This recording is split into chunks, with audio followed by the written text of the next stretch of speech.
Welcome to KL9 news. Visakha జిల్లా పెందుర్తి మండలం GVMC 95వ ward Purushothapuram HB colony Rajayoga meditation కేంద్రం నందు 90వ త్రిమూర్తి శివ జయంతి మహోత్సవం జరిగింది. ఈ కార్యక్రమానికి కార్పొరేటర్ ముమ్మన దేవుడు, బీజేపీ పెందుర్తి నియోజకవర్గ ఇన్ఛార్జ్ గొర్ల రామునాయుడు, మహిళా మోర్చా జిల్లా అధ్యక్షురాలు నాదెళ్ల జ్యోతి, ఎస్ఐ లక్ష్మీ హాజరై పూజలు నిర్వహించి ఈశ్వరీయ పతాకావిష్కరణ గావించి ప్రమాణాలు చేసి జ్యోతి ప్రజ్వలతో ఉత్సవాలను ఆరంభించారు. అనంతరం ఇక్కడ జరిగిన సభలో అతిథులు ప్రసంగిస్తూ ప్రస్తుత జీవన విధానానికి ఆధ్యాత్మిక చింతన ఎంత అవసరమో ధ్యానం, యోగాలు అంతే అవసరమని పేర్కొన్నారు. మంచి వ్యక్తి నిర్మాణం, తద్వారా ఉత్తమ సమాజ స్థాపనకు ఇవి ఎంతగానో దోహదపడతాయని అభిప్రాయపడ్డారు.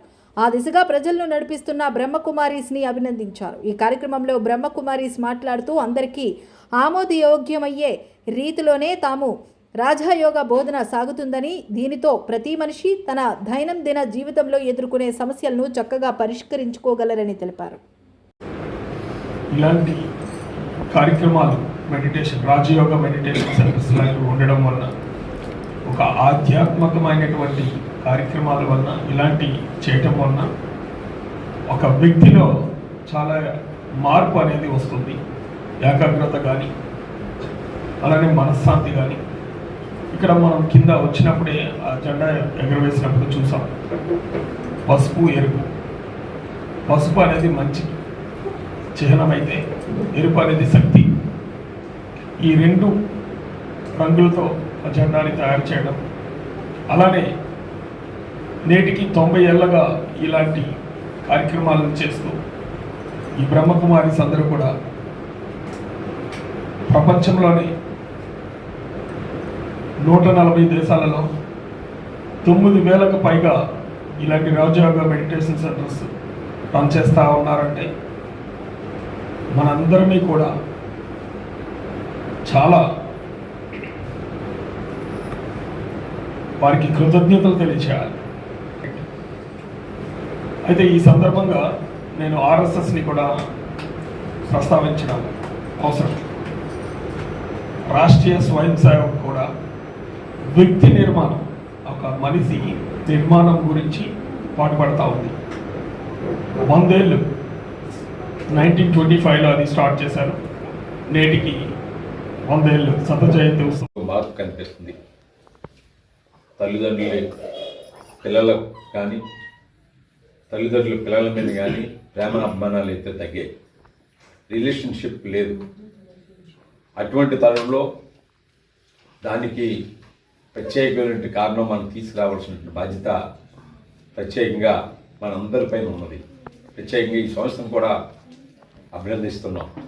ఎందుకంటే మెడిటేషన్ అనేది చాలా ఇంపార్టెంట్. మెడిటేషన్ రోజు ఒక అరగంట కానీ, అనేక సందర్భాల్లో మనం కార్యక్రమాలకు వెళ్ళినప్పుడు మనం కూడా చెప్తుంటాం, యోగా ఒకటి, మెడిటేషన్. ఇవాళ యోగా ద్వారా ఆరోగ్యాన్ని మనం పూర్తిగా మన కంట్రోల్ ఉంటుంది. మెడిటేషన్ అనేది ప్రశాంతత ఉంటుంది, శాంతి ఉంటుంది మనకి.